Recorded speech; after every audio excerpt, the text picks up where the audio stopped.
everybody, welcome back to the Jim Rathmann Show. I'm your host, Jim Rathmann. Thank you for tuning back in for part 2 of the Melanie Curtin case. But before I get into the show, I want to give a quick shout out to Hi Hello Labs in Orlando, Florida as my partner, along with PodGo. We are going to get into this one today. My goal here is to paint a very good picture of what this case is about. We're going to get into some details, so it'll be rather shocking and revealing. I want to give a trigger warning to anyone that is super sensitive. This case involves sex crimes.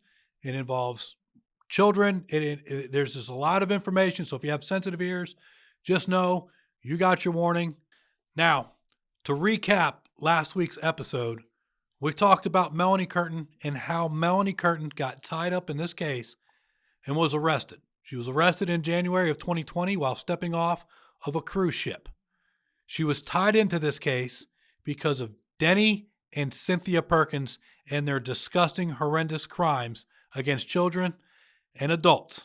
Attorney General's Office of Louisiana investigating this case, they found a video 5 years prior that had absolutely nothing to do with Denny and Cynthia Perkins. It was just a video that Denny Perkins held on to that was involving his second wife at the time, that we refer to in this case as the victim.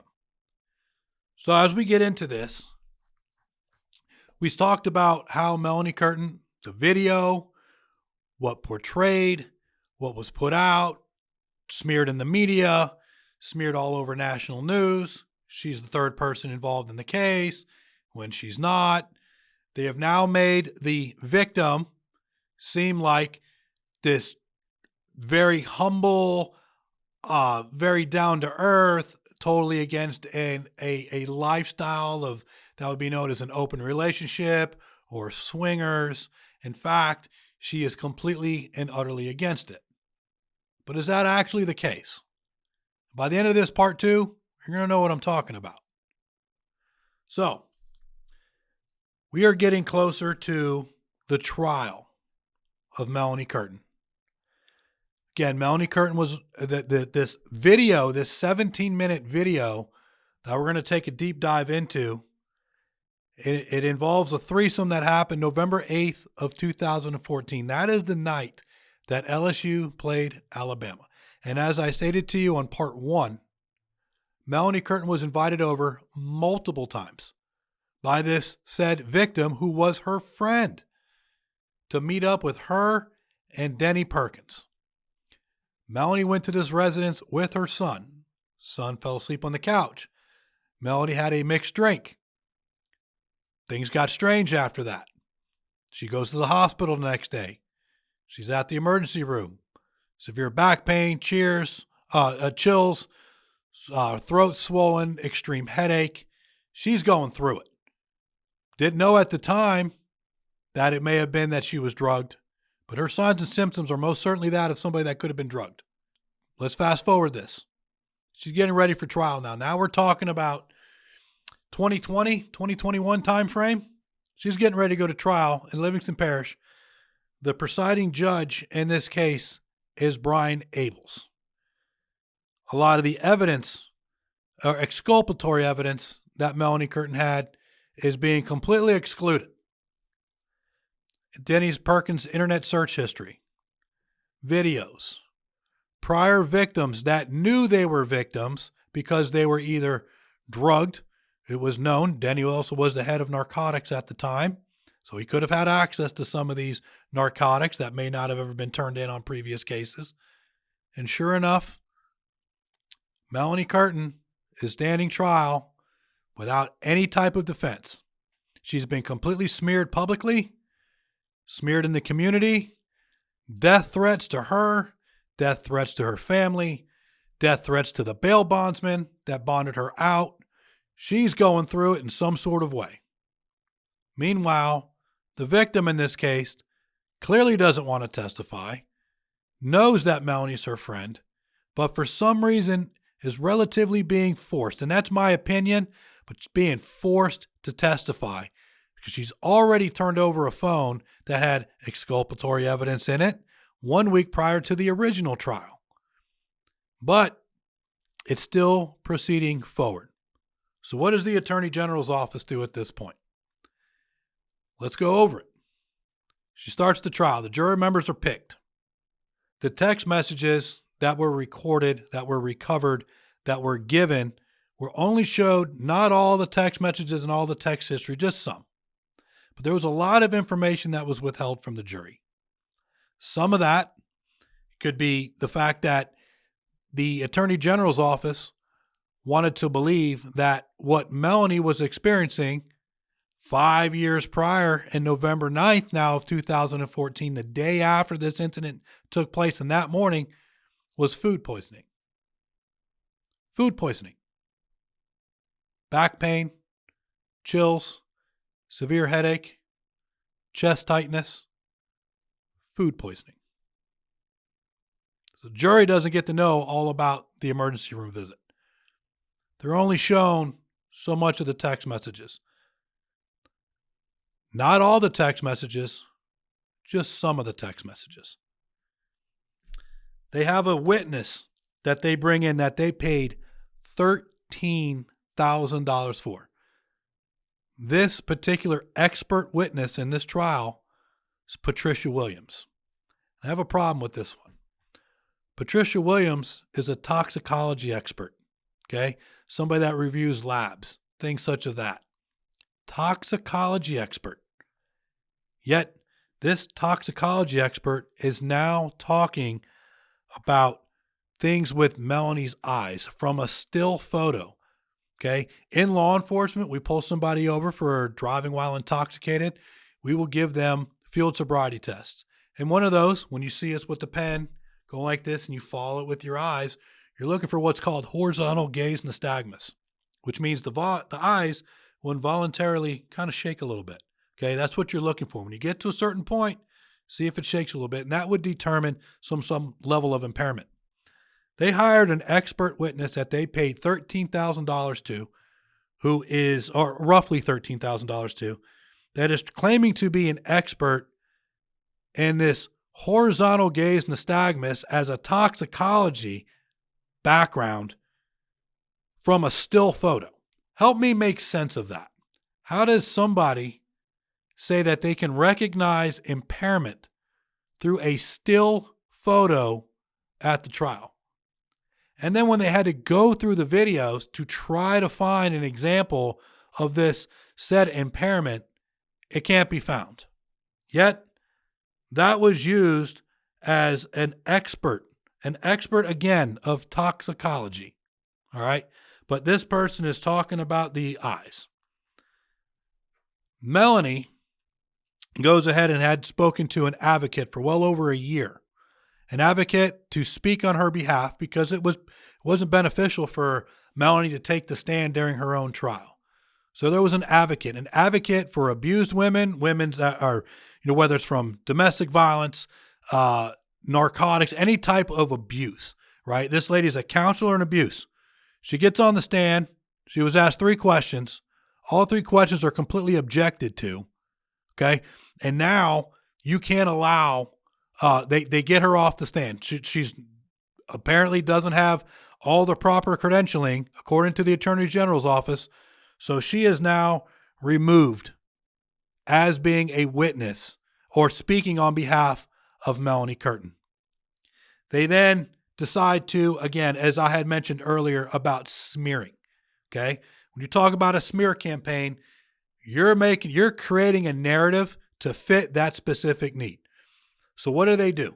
They show videos of Melanie Curtin and Denny Perkins engaging in intercourse at, I believe it was at one time was in a dressing room, or she was giving him oral sex in a dressing room. That was recorded.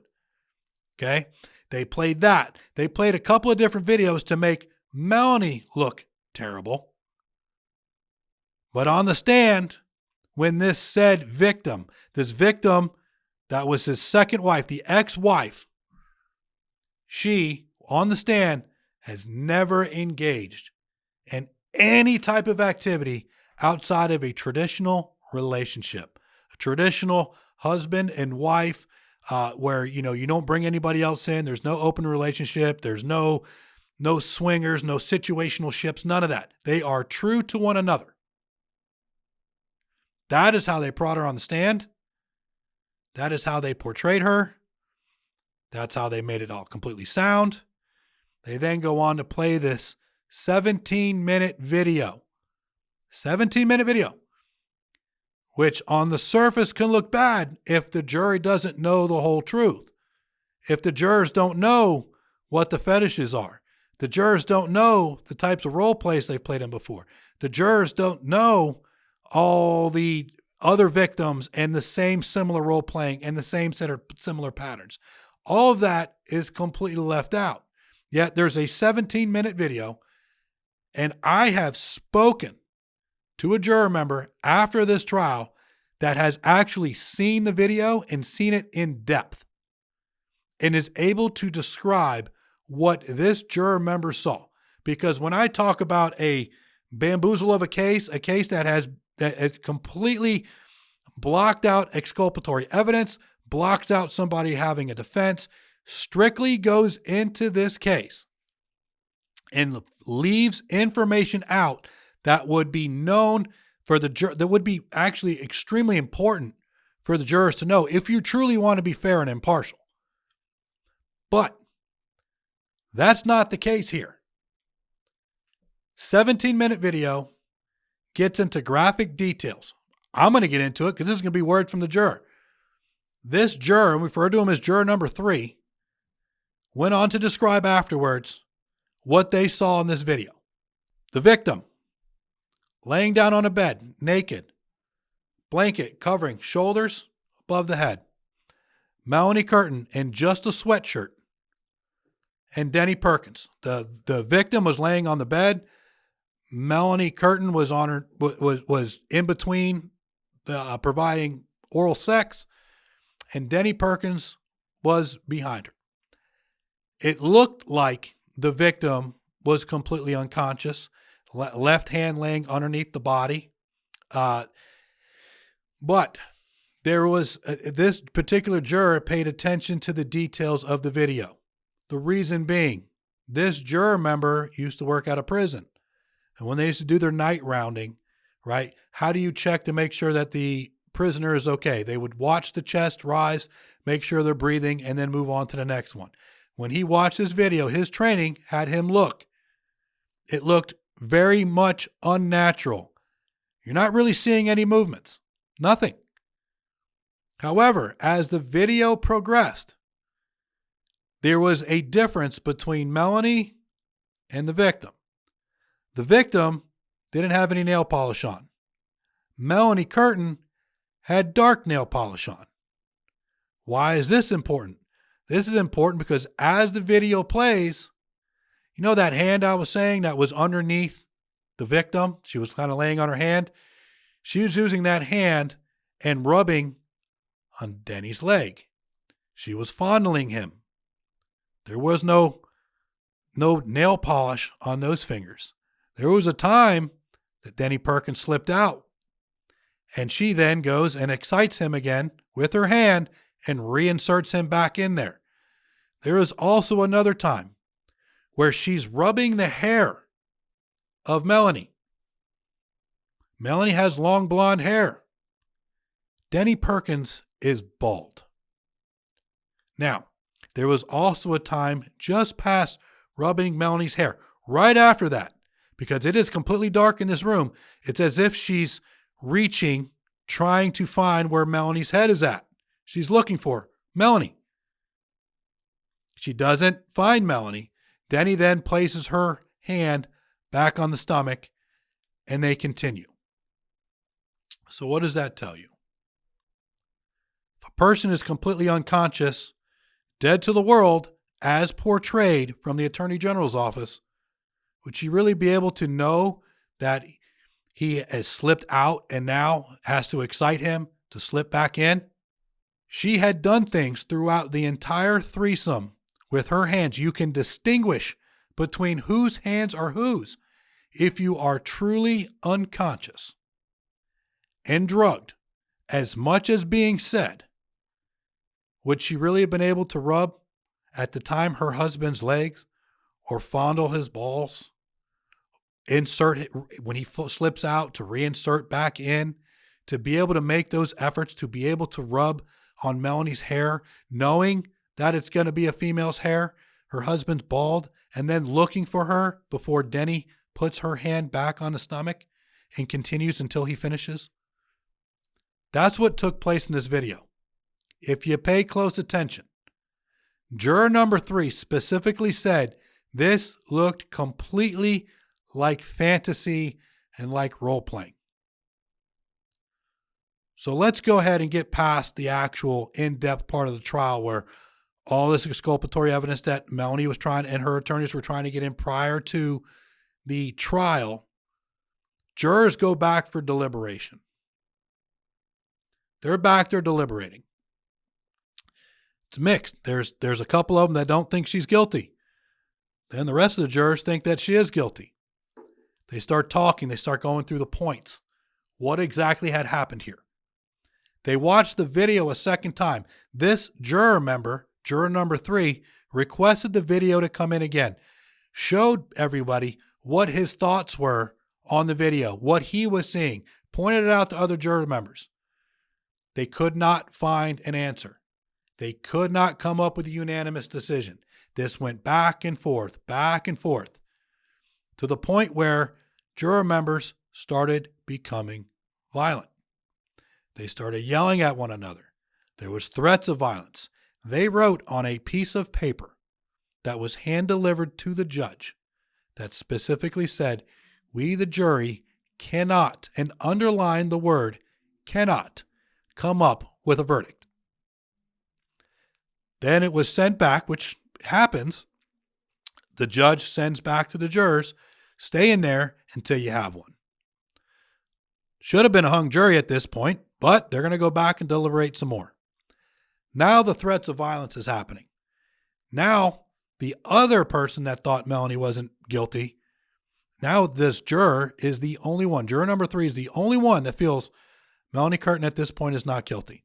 Everybody else is tired of this case, been on this case for the trial, been deliberating for quite some time now. They're over it. They start making the threats of violence towards him. One juror member punched the wall so hard and so loud that the bailiff came in to make sure everything was okay. This juror number 3 that I'm speaking of was in the military, served overseas in Iraq, has been in some tough situations before, but felt so threatened by this point through everybody else that he had the need to throw up. Because he is seeing something that others aren't, because everybody else in there thinks, at this point, minus the one other juror, thought she was guilty. They just want to move on with the case because that was what was portrayed. They were not given the evidence to counter it. Everything was stacked against Melanie. Everything from the video to the smear campaign and what took place in dressing rooms or in their private life. Remember, Melanie was friends with this victim. It's not like they didn't know each other. They all knew each other. Melanie also worked at the sheriff's office. She works in the tax collector's office. So it's not like she doesn't have knowledge of all these people, of Denny Perkins and the victim. So they continued on. They went through this deliberation until finally juror number 3 decided, you know what? Fine. I'll change my verdict to guilty because we need to be able to move on from this. Even though he knew that wasn't right, he felt compelled to do it out of fear of being harmed. So what happens next? They go back in. They have a verdict. Melanie Curtin was convicted, sentenced to life in prison without the chance of parole. She is the first female to ever be convicted of life without the chance of parole in the United States, or a female on a woman-on-woman crime. Now, a few points to make. Remember I told you, in order to convict somebody of first-degree rape or aggravated rape, it's 2 or more people. Drugs have to be involved. You have to have known to have drugged somebody or used some sort of weapon to hold your victim down, anything of the sorts. Denny Perkins, when he pled guilty to all his charges involving children and everything else, the Melanie Curtin charge was not a part of it. So a woman just got convicted to life in prison without the chance of parole, but yet the main suspect you're investigating isn't even charged with this crime or pled guilty to it. It's a problem. Melanie goes off into prison. Now is when you really start dissecting things. Because immediately after the verdict was read, juror number 3 reached out to Melanie Curtin's attorney and told him exactly what had happened in the deliberating room. The violence, the threats, everything that was going on was told. Melanie Curtin's attorney then goes back into the courthouse, speaks with the judge, makes the judge aware of it. Now, this verdict came out on a Friday. Come Monday morning, there was a court hearing. There was a court hearing specifically about juror number 3. They clear the entire courtroom out. The only people allowed in there was Melanie Curtin's attorney, the Attorney General's office. And they had a conversation, whatever took place. Once the court opened back up, the verdict had already been reached. We're moving on. Melanie Curtin is off to wait her prison for her life sentence without the chance of parole. She's screaming her innocence like no other. So then what happens from there? Remember I told you the said victim, there was some things that were withheld. There were things that were found. There were things that were not given to the jurors. Like I had mentioned about the internet search history, I find that to be pretty relevant, considering the fact that if he had a fetish and all these fetishes, that would be something because they were living out one of those fantasies and fetishes with his second wife, okay? All the things he was doing to the underage daughter that was living there in the house, all right? What ends up happening from here? It was the victim testified to the fact that she has never engaged in any kind of activity outside of her marriage like that. She wouldn't do it. Wow. She was divorced in mid-2000s prior to meeting and marrying Denny Perkins. It was out of state. Affidavit was obtained. They went back, looked at her first divorce and what were the reasons. And in there is a sworn affidavit used in her own divorce. Her handwriting, her signature, the notoriety used in court. It is an official approved court document, an affidavit, a sworn affidavit. Well, guess what it says in there? One of the reasons she's divorcing her husband is that he had her and those two engaged in group sex with other people. They would have essentially orgies, swinger parties, couple swaps. It was in her own affidavit. This is a woman now that has gone on stand and testified to the fact that she has never, nor would she ever, engage in this kind of activity. But yet, there's a sworn affidavit from her own divorce in her own handwriting that the reason for her divorce, one of the reasons, is there was many of them. There was all kinds of things that went on in her life at that time. But she mentions the fact that they were involved in a swinger's life, a swinger's lifestyle. Let me take this another step further. There was an interview done. There was an interview done with this same victim where she states in this interview leading up to the trial, and we refer to this as an oral lesson. Okay? What I mean by that is they had a get-together. So this victim, Denny Perkins, right, had people over. There was this get-together. She has Denny into a room and starts to provide oral sex on her husband. Doesn't seem like a big deal, except that one of her friends came in. And her friend comes over there and says, no, that's not how you do it. This is how you do it. And proceeds to teach her how to properly give oral sex to her husband. At some point, the victim states on record in an interview that she felt uncomfortable, so she got up and she walked out. Again, this is coming from the same exact person that says they have never engaged in this kind of lifestyle before. Yet, now that the trial is over with, information's coming out.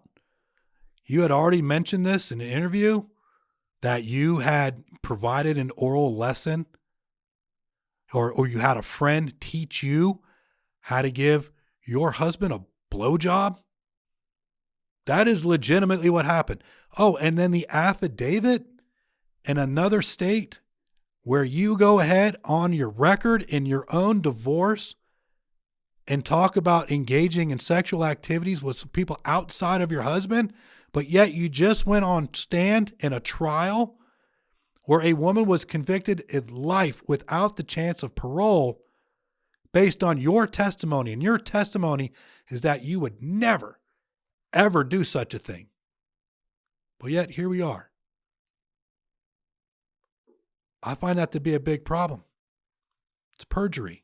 It's an arrestable offense. A woman is doing life behind bars who is a mother of 2 kids, a mother just like you. And yet you went up there and lied that you have never engaged in that kind of activity. But yet there are now a few known documents out there where you absolutely have.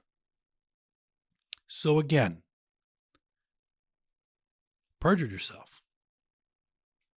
And a lot of this, the jurors had no idea. The jurors had no idea that that these types of things took place with the said victim. And when I asked the juror, did you know about this? Did you know about oral lesson? Did you know about the affidavit? Did you know? And for the record, the affidavit came after the trial, by the way. But did you know of the oral lesson? Did you know that this victim that went up there had engaged in this kind of lifestyle? Did you know that this victim had all these incidents that she covered up for her husband involving children in their own marital home? Didn't know any of it. Had no clue. No clue. Why? Because it was kept. Don't you think it would have been relevant if you're going to go ahead and show videos of Melanie Curtin doing sexual acts with Denny Perkins inside a dressing room or other various locations, car wash, whatever the case might be, right? I believe that was one that I've heard. It would be relevant to share all the information. But that's not what happened. It was kept. It was kept quiet. So what goes on from there? From there, time for an appeal. Melanie Curtin gets an appeals attorney. Lots of dissecting of the trial transcripts, including myself. All the information, the affidavits, the oral lessons, the continuation, all the exculpatory evidence that was left out, internet search histories, photos, just everything you can think of that Melanie Curtin had presented in her own defense for freedom that was completely excluded was put into an appeal. In the First Circuit of Appeals in Baton Rouge, Louisiana, peers of the Judge Brian Abels, that presided over the case, these 3 appellate judges looked at everything that was written up and looked at the facts, the totality of the facts of the case, and said all of this needs to be thrown completely out. All of it. Because what was excluded, what needed to be included in Melanie's defense should have been allowed in, should never have been excluded. She did not get a fair trial, and therefore everything needed to be thrown out. That was coming from 3 judges that are peers of this particular judge presiding over this case. Melanie Curtin, you would think, after throwing the case out, would be immediately let out of prison. But she wasn't. She wasn't immediately let out. And I understand the Attorney General's office has stake in the game. They need to try to stay face with their case. So they immediately go and they appeal to the Louisiana Supreme Court. While this is taking place, Melanie is now able to get out. It took her several days to be able to get out. She's on an ankle monitor. Everything that she's doing, she's confined to the state of Louisiana. She cannot leave. Everything that can happen is like she's out of prison at this point. Okay. She's out of prison, but she's still being treated like she's a hardened criminal that's been convicted. Remember, her conviction was tossed. It was tossed by the Court of Appeals based on the circumstances that was withheld, not only from what was withheld, period, from the juror members, the stuff that was not allowed in as her defense. She was not given the opportunity to provide an adequate defense for herself. It was a smear campaign from one side to the other. Goes to the Louisiana Supreme Court. After some time, Louisiana Supreme Court was unanimous that this case was poo-poo from the start. It's weak in nature. It doesn't have the supporting document. You're talking about a 17-minute video and nothing else into it. You putting Melanie Curtin and what she does with Denny Perkins, whether it's in a dressing room or anything else, was only done to make the jurors believe in the narrative, but provided absolutely nothing else that Melanie Curtin and her attorney were trying to get in as evidence to support her claim of innocence. It was unanimous by the Louisiana Supreme Court. Unanimous.